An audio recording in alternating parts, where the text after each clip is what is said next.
کہ اس کو میں کنونشن ہی کہہ سکتا ہوں، اس کو ورکرز کنونشن ہی کہہ سکتا ہوں، عہدیداران کا کنونشن کہہ سکتا ہوں کہ صدر حلقہ صدر جناب خالد صاحب، راجہ منیر اللہ صاحب، راجہ افضل اقبال صاحب، راجہ ذوالقرنین صاحب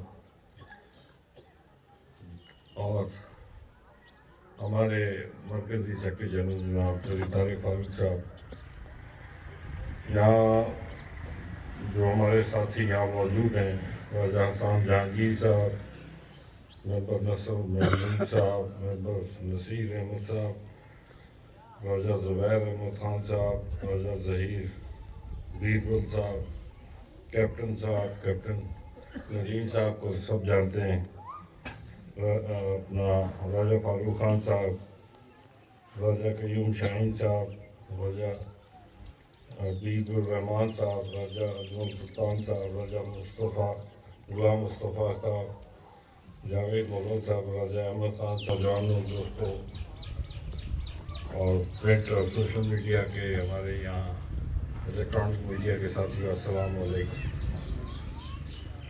میرے ذہن میں نہیں تھا کہ اظہر اقبال صاحب نے اور ربانی صاحب نے کوئی اس طرح کا ایک پورا اہتمام کر دیا۔ خوشی بھی ہوئی کہ یہاں آپ سب سے ایک تو ملاقات ہو گئی اور بہت ساری باتیں جو ڈرائنگ روم کے اندر ہوا کرتی تھی وہ آج باہر آ گئی، اور یہ سب سے اچھی بات ہے کہ ہم آپس میں چیزوں کو ڈسکس کر لیا کریں۔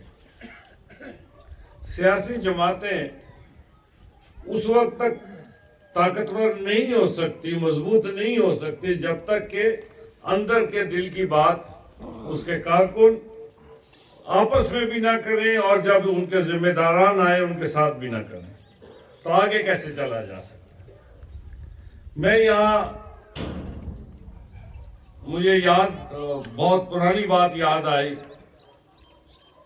کہ میں اسکول میں پڑھتا تھا، میرے خیال میں میٹرک میں تھا، تو میں نے پہلی بار ماسٹر اللہ دیتا صاحب کو اور راجہ سید اللہ خان صاحب کو اپنے گھر میں دیکھا تھا، اور میرے والد صاحب بھی اس زمانے یہ کوئی کاروبار اکٹھے کرتے تھے، اللہ جانے کہ وہ کافی عرصہ، اس کے بعد یہ لالا موسیٰ میں نے ان کو دیکھا۔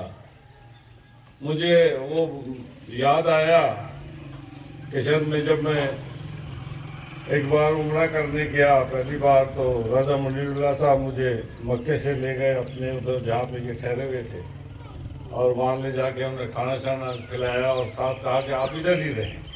میں نے کہا وہ بک کیا ہوا ہے تو مہربانی کریں۔ تو یہ اس گھر کے ساتھ، اس علاقے کے ساتھ کوئی نیا رابطہ نہیں ہے، اور کئی بار زندگی میں یہاں آنا ہوا، مجاہد اول سردار قیوم صاحب کے ساتھ بھی آیا اور کئی بار آیا۔ آج راجہ مقصود صاحب یہاں موجود نہیں ہیں، راجہ مقصود صاحب سے کل بات ہوئی تھی ٹیلی فون پہ، انہوں نے وہاں سے فون کیا تھا کہ جی آپ وہاں ضرور جائیے گا۔ میں نے کہا جی بالکل، جو حکم، اس میں کوئی ایسی بات نہیں، کیوں نہیں جائیں گے۔ یہاں پہ دو چار باتیں جو امپورٹنٹ ہوئی ہیں۔ پہلی بات یہ میں کہنا چاہتا ہوں، تنظیم سازی کے حوالے سے کوئی باتیں ہوئیں۔ اگر تو تنظیم سازی آپ کی، جو میرے پاس اطلاعات ہیں، جو میرے پاس لسٹ ہیں، جو طارق صاحب کے پاس لسٹ ہیں، جو ہمارے دفتر میں، مرکزی دفتر میں لسٹ ہے، اس کے مطابق تو بہت ساری ہمارے پاس تنظیم سازی کی، آپ کے یونین کونسل کی تنظیم سازی کی لسٹیں ہیں، حلقے کی تنظیم سازی کی لسٹ موجود ہے۔ آپ کے بہت سارے اراکین جو مرکزی مجلس عاملہ میں بھی ہم نے ان کی وہ نمائندگی موجود ہے۔ کہیں آپ محسوس کرتے ہیں کہ کہیں کوئی کمی رہ گئی ہے، کہیں کوئی چیز ٹھیک کرنی ہے، تو آپ لوگ آپس میں بیٹھ کے یہ معاملات کو ٹھیک کر سکتے ہیں۔ جو آپ فیصلہ کریں گے وہی فیصلہ ہمارا بھی ہوگا۔ ایسا نہیں ہے کہ ہم اوپر سے اٹھ کے آپ کو آ کے کہیں گے آپ نے یہ بات کرنی ہے، نہیں، ہم یہ کہتے ہیں کہ آپ نے جو فیصلہ کرنا ہے آپ فیصلہ کریں، ہم اس پہ آپ کے ساتھ ہوں گے اور اس پہ ہم عمل کریں گے۔ یہاں بلدیاتی نمائندوں کی اختیارات کی بات ہوئی. میں آپ سے گزارش کرنا چاہتا ہوں، جب بلدیاتی انتخابات کی بات ہو رہی تھی تو ان دنوں میں چیف الیکشن کمشنر صاحب نے ایک اسلام صاحب یہ آپ کے لیے کہ چیف الیکشن کمشنر صاحب نے ایک میٹنگ بلائی. تو میں گیا اس میٹنگ میں، تمام پارٹیوں کے لوگ تھے، پیپلز پارٹی بھی، پی ٹی آئی بھی، اور پی ٹی آئی کی حکومت تھی. میں نے ان سے کہا کہ جی یہ مجھے بتا دیں کہ یہ جو نمائندگی ہوگی، جو لوگ الیکشن لڑ کے آئیں گے، ان کے پاس اختیارات کیا ہوں گے؟ آپ نے کوئی قانون بنایا ہے کہ جس کے ذریعے ان کو اختیارات تفویض کیے جائیں؟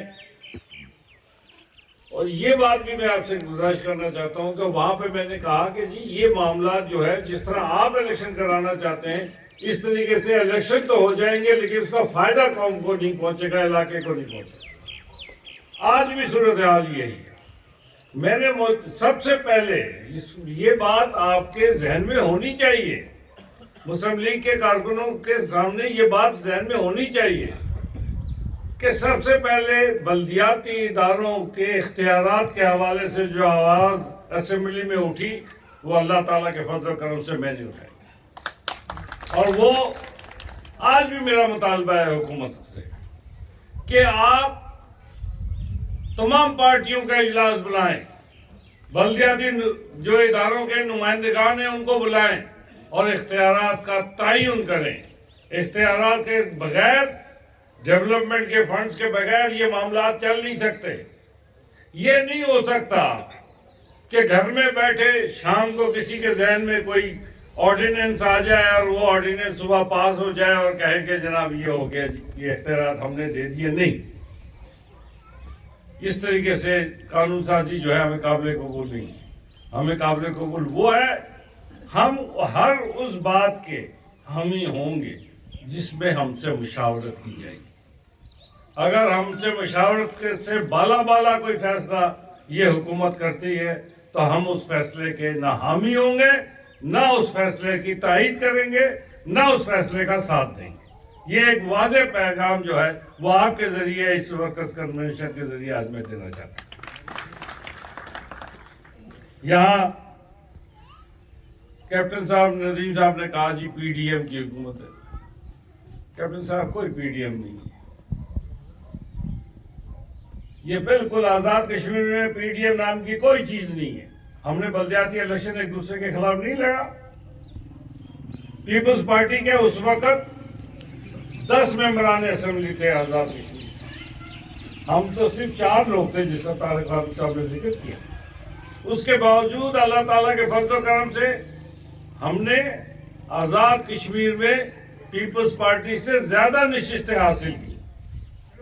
کیوں حاصل کی تھی؟ اس لیے کہ ہم نے تنظیم سازی کا عمل شروع کیا تھا اور میں نے تمام ساتھیوں سے کہا تھا کہ جو فیصلے یونین کونسل کے لیول پہ یونین کونسل کے کارکن کریں گے اس کا رزلٹ بہتر نکلے گا. اور وہی ہوا، ہمیں اس میں کامیابی ہوئی. آج 3 ضلعوں میں ہمارے ضلع کونسل کے چیئرمین ہیں، ایک میئر ہے، 3 ضلعوں میں وائس چیئرمین ہے. تو پی ڈی ایم کی حکومت نام کی کوئی چیز آزاد کشمیر میں نہیں ہے. ہم یہ بات آپ کو کہتا ہوں، یہ یہاں پہ ہمارے ربانی صاحب نے بھی بڑی کہا کہ جی حکومت سے الگ ہو جانا چاہیے. تو آپ کو کب یہ گمان ہوا کہ آپ حکومت میں ہیں ربانی صاحب؟ آپ کو کس نے کہا کہ آپ حکومت میں ہیں؟ میں نے آپ سے کبھی کہا نہیں. غلط دیکھیں نا، کبھی یہ حکومت جو ہے اس میں بحیثیت پارٹی، بحیثیت جماعت، یہ وزیر اعظم انوار الحق صاحب خود کہتے رہے کہ یہ ایم ایل ایز کی حکومت ہے. تو پارٹی کہاں سے آ گئی اس میں حکومت میں؟ اگر پارٹی کی حکومت ہوتی تو فیصلوں میں ہم شریک ہوتے، اچھے ہوتے یا برے ہوتے، فیصلوں میں ہم شریک ہوتے. لیکن آج 10 مہینوں سے کابینہ کی ایک میٹنگ ہوئی ہے، اس کے بعد کوئی میٹنگ نہیں. تو کیا اس سرکولیشن کے ذریعے جو فیصلے ہوتے ہیں میں بحیثیت صدر مسلم لیگ آزاد کشمیر پاکستان مسلم لیگ نون، یا طارق فاروق صاحب بطور سیکرٹری جنرل، یا آپ سارے جو مجلس عاملہ کے ممبران ہیں یا عہدیدار ہیں، آپ اسی تائید کر سکتے ہیں جس کا آپ کو علم نہیں ہے؟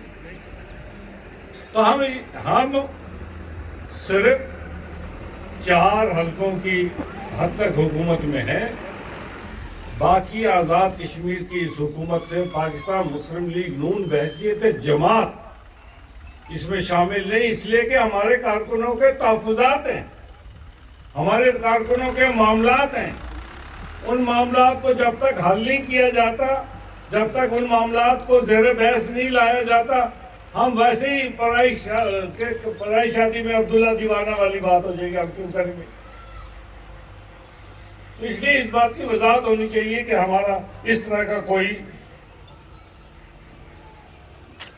یا ملازمت کے مسائل اور کچھ۔ ایک بات میں آپ سے گزارش کرنا چاہتا ہوں، بار بار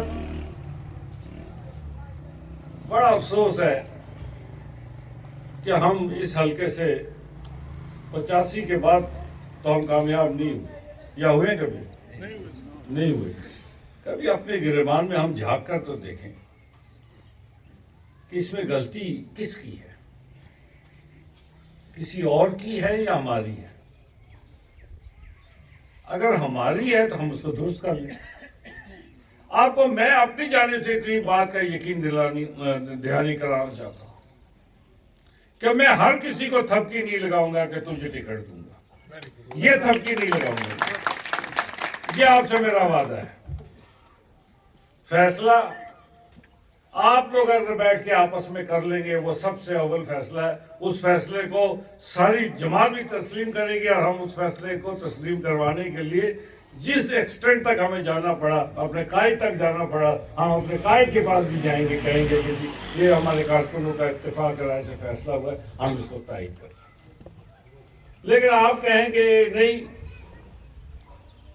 ہم نے کبھی آزاد، کبھی تحریک انصاف، ہم نے ان کو جتانے کا ٹھیکہ اٹھایا ہوا ہے، ٹھیکہ بھی اٹھایا ہوا ہے، اور اس کے بعد کہتے ہیں ہم ہار گئے۔ یہ نہیں ہو سکتا۔ یہاں پہ ہمارے پاس یہ بڑی، میں سمجھتا ہوں، ذمہ داری کا کام ہے کہ ہم اس معاملے کو آگے لے کر چلیں، ایک دوسرے کے ساتھ بیٹھ کے گلے شکوے سب کے ہوتے ہیں۔ آپ کیا سمجھتے ہیں کہ میرا حلقہ کوئی آسان حلقہ ہے؟ بہت مشکل حلقہ ہے۔ کل رات کو 2 بجے میں کل 10:30 بجے جنازہ پڑھ کے میں وہاں سے واپس نکلا ہوں، مظفر آباد سے۔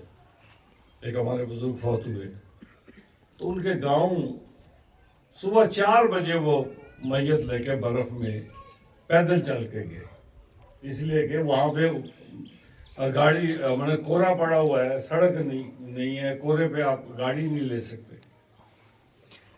لیکن کارکن مضبوط ہیں، کارکن ایک دوسرے کی ٹانگیں نہیں کھینچتے، مشاورت کرتے ہیں، لڑتے بھی ہیں، لیکن کمرے کے اندر لڑتے ہیں، اس کے بعد آ کے فیصلہ سناتے ہیں مجھے کہ جی ہم نے یہ فیصلہ کیا۔ میں کہتا ہوں بسم اللہ، آپ کا فیصلہ قابل عمل ہے۔ لیکن آپ بھی اگر یونین کونسل کے لیول پہ اپنے فیصلے خود کرنا شروع کر دیں، جماعت کے فیصلے، ابھی آپ نے جماعت کے فیصلے کرنے ہیں نا۔ ابھی تھوڑا سا ہمیں گیپ ملا تھا تو میں نے کوشش کی تھی کہ اس حلقے میں کوئی چیزیں، کچھ سڑکیں پہنچا دی جائے، پتہ نہیں پہنچی یا نہیں پہنچی، ابھی اللہ جانے کیا ہوا۔